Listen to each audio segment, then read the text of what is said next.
Hey, how's everyone doing? Today I want to talk a little bit about making some wing covers. If you're like me, most of your damage comes from carrying your wings and your airplanes to and from the flying field instead of actually crashing them. And as you can see here, I've got several different examples of wing covers that I've made. Um, the one that we're going to be making today is made out of this Mylar aluminum type insulation. And we're going to show you where to get that. There's only going to be one place where we can pick this stuff up at, and we're going to go there and we're going to go check it out today. So we're going to be on the sewing machine actually making some of these covers and see how it's done. So let me show you a couple of these covers. I've experimented with some different types of material. The first one being this muslin, which you can muslin that you can get at your material store. What I liked about this is that you can stencil on it, you can write on it, and it is easy to sew. And on these I made a little drawstring. Over here you got the twist wing. I put a drawstring on it, and I know what wing it is because I stenciled it. Put a stencil right on there. Pretty neat. This one I actually sewed in an extra a little place here for my wing tube. My wing tube slides right down into here and it doesn't bounce around, so it won't create damage and damage my wing on the way back and forth to the flying field. So that's pretty neat. So I got my wing in there and my wing tube as well. The only thing I don't like about this type of material, and you can use anything too, you can use one of your wife's favorite tablecloths or Afghans if you want to. You don't have to use this muslin, but I like the muslin. It's a neat material to work with. It doesn't have the puncture resistance and the strength that this insulation right here does. So we're gonna go with this. This is my material of choice from now on. It is a little bit more expensive, but this is the better material. So let's look at some different designs that I've done with this. This is one that I made, and it's pretty simple. The wing just goes in, it slides in from the top. There's nothing fancy about it. It's just like a big envelope. The wing slides in here, one piece, and you're done. You haul it back and forth to the field. Now this one's a little bit fancier. This one has Velcro. This is a Warbird wing, and to protect my machine guns that stick out the front, I actually made these little pieces that go on the guns, and then the Velcro, so you can take the wing out. You can take it out sideways.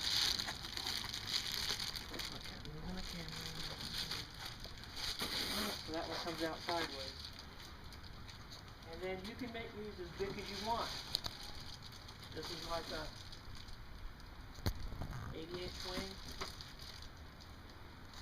Actually, I have a barn door inside of this one.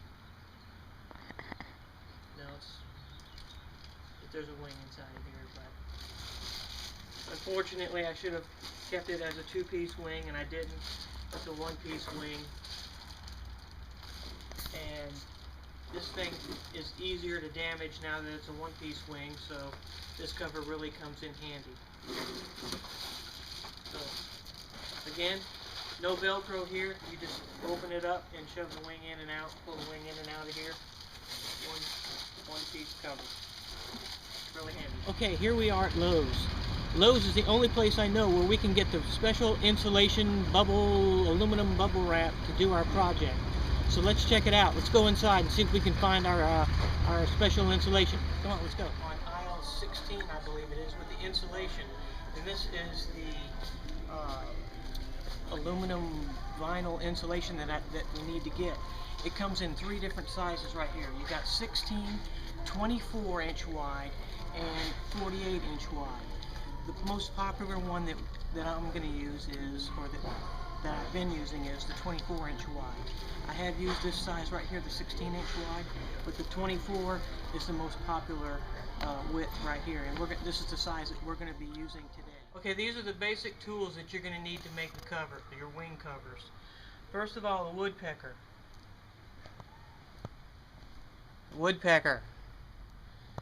Pair of scissors, a Sharpie pen, a yardstick. Are you done moving around? A yardstick. And last but not least, a sewing machine. You can use your wife's sewing machine. Actually, I have my own sewing machine, believe it or not. This is my sewing machine. So you gotta have the sewing machine. And thread and whatnot, whatever you have to make the sewing machine work. You gotta have that. And of course, our insulation right here. After you get the insulation, you want to roll it out. We have our wing right here on top of the insulation. Now you'll be tempted at first to say, well, this wing is tapered. I want to draw the wing out onto our insulation in the same shape. Don't do that. Make it square. That way, no matter how you put the wing in, it's going to go in. It doesn't matter if it's this way or that way. Also, if this plane crashes, you can use this wing cover for a different wing. Another thing that you want to do is give yourself plenty of extra space at the end. That way you can, when you put the wing in, you can fold it over, or you'll have plenty of extra at the end. You'll have plenty of extra at the end to sew your Velcro to. So basically all we have to do is mark this right here. I'm going to mark it. I'm going to put it right here and just mark it like this.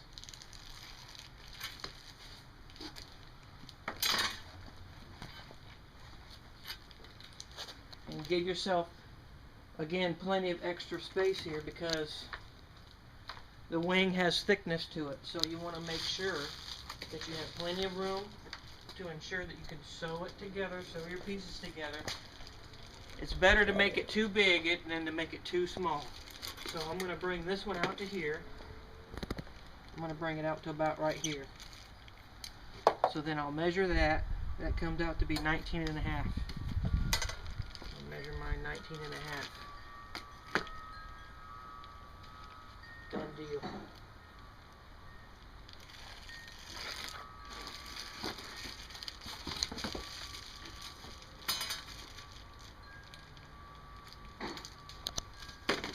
It's very simple.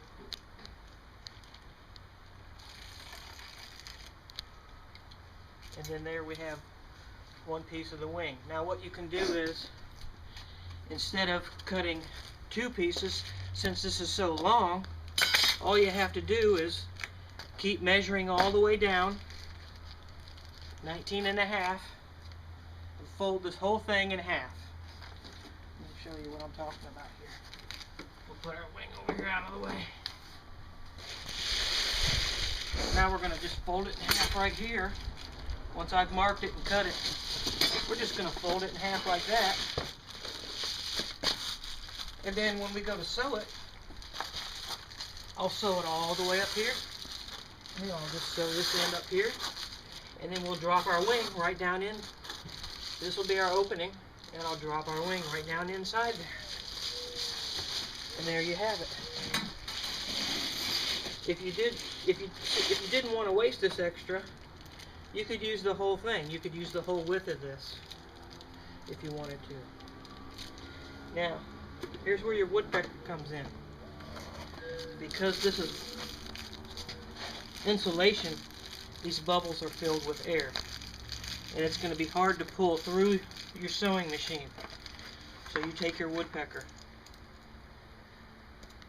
and you have to pop where you're going to sew it. So when we go to cut it here, all these are going to have to be popped. So you're going to run this all the way down and pop all your holes so you can sew it together. So let me get all this cut, and we'll run our woodpecker down here and pop all our bubble wrap, all our holes, and then we'll be ready to sew. Okay, here we have the woodpecker. Alright, something about the woodpecker as far as safety. Don't run your thumb across it like this very hard. Right? These are very sharp and they will go into your thumb, so don't do this. Very funny, right? Also, another thing, you got to find a surface to run the woodpecker on because it is so sharp. It will go right through both layers, all 2 to 3 layers of this bubble wrap.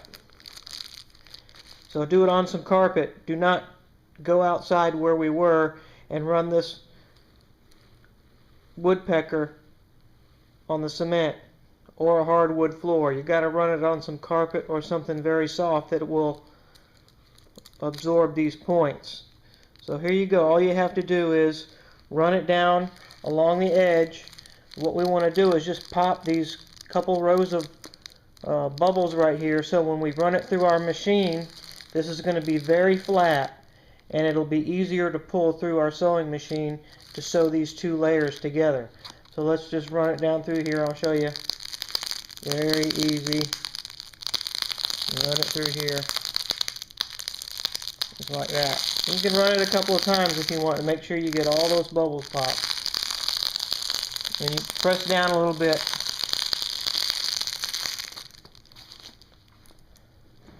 And then do the other edge. Like that. And oh yeah, now you see you can even feel the difference. And now you can squeeze this and you can feel the difference. You can tell that all those bubbles are popped. Now you might feel 1 or 2 in there that's not popped. What you can do is flip the whole thing over and run it down the other side, or do it again. Just push down a little harder. It's not going to hurt anything. Oh yeah.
Insulation cut.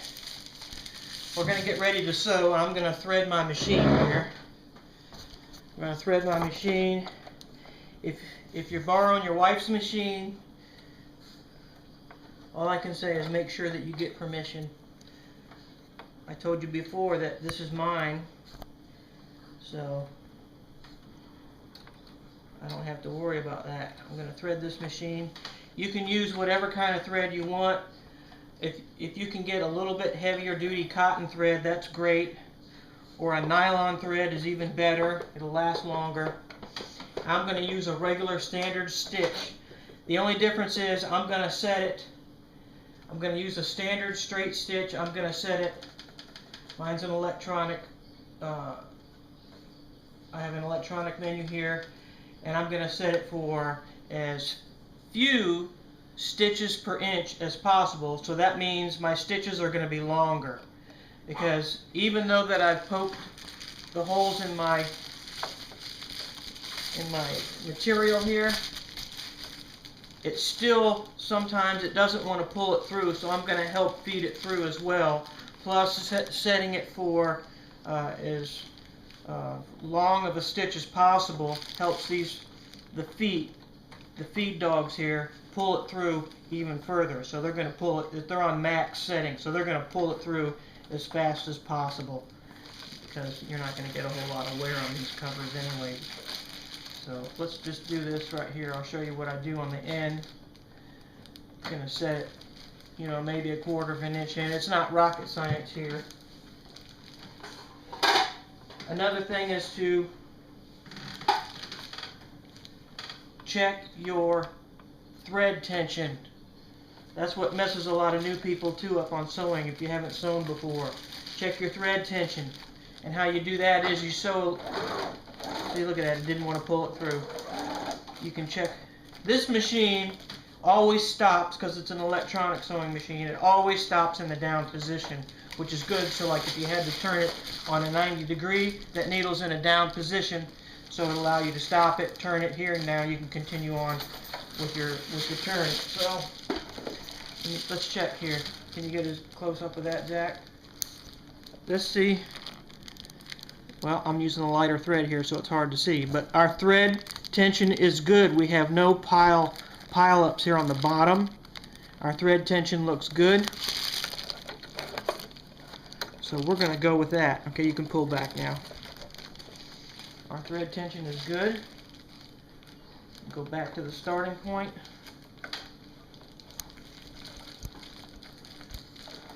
Our threads, let me check that again. Oh, somehow, hang on.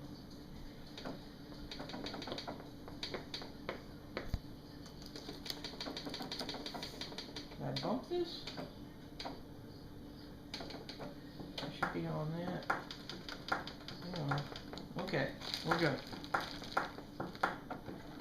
And when you get started here, you want to lock your thread, and you do that by going into reverse. So now I'm going into reverse.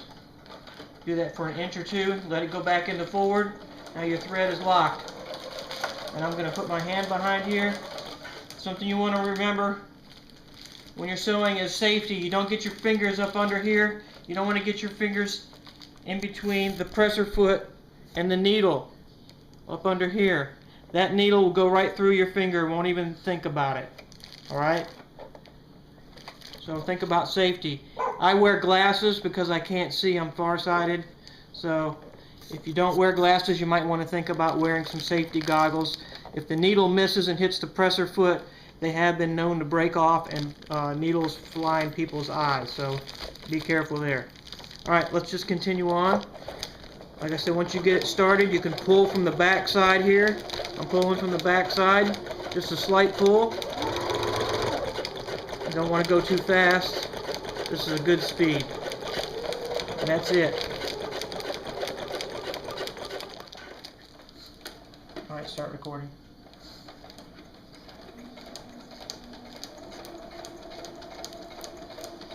Alright, when you get to the end here, again, do your lock stitch, put it into reverse, about an inch or two, back into forward, and just let it run right off of there.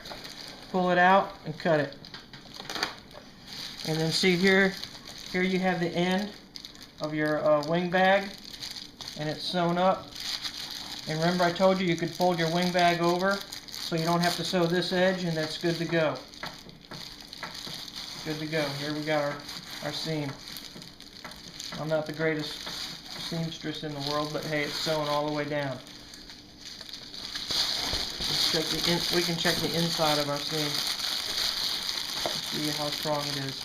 Right, here's our seam. Look at that. I'm pulling pretty hard on that, so you can see that it is pretty strong. There's no way that you would ever apply that much force to this bag.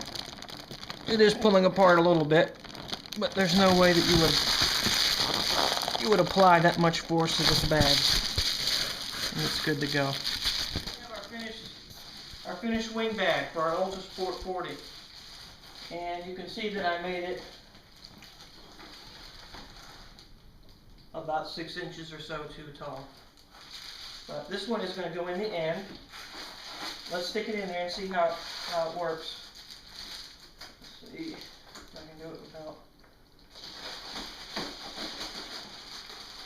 This one's got landing gear, so of course you make sure the landing gear are retracted. That retract there goes down inside.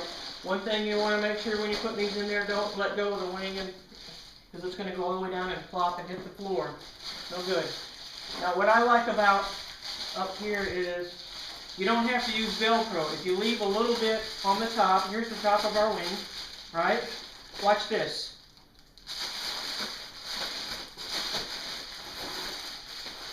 Look at that. It's not coming out. All you have to do is take that extra that we put on the top there, fold it in. No Velcro required. All I do is throw it, and I mean literally, I usually throw my wings in the back of the truck. You can also put a strap on it if you want. You know, a lot of the expensive wing bags come with a carry handle. I mean, to me it's not necessary because it's right there in the back of the truck. Pull it out, undo your flap, work it out. Now you got to be a little bit careful here because what I have found is you just push down a little bit and you work this out of your wing bag. Your control horns are sharp. There's sharp edges on here, so some of these things you might want to look at. You know, get it in and out of the bag a little bit smoother. If you got some sharp edges on there, you might want to do something about it. Clean those up a little bit. But other than that, these things work great. This thing works great. I love it. At a fraction of the cost, and you made it yourself. And people are going to ask you at the field, where did you get that? How did you make it?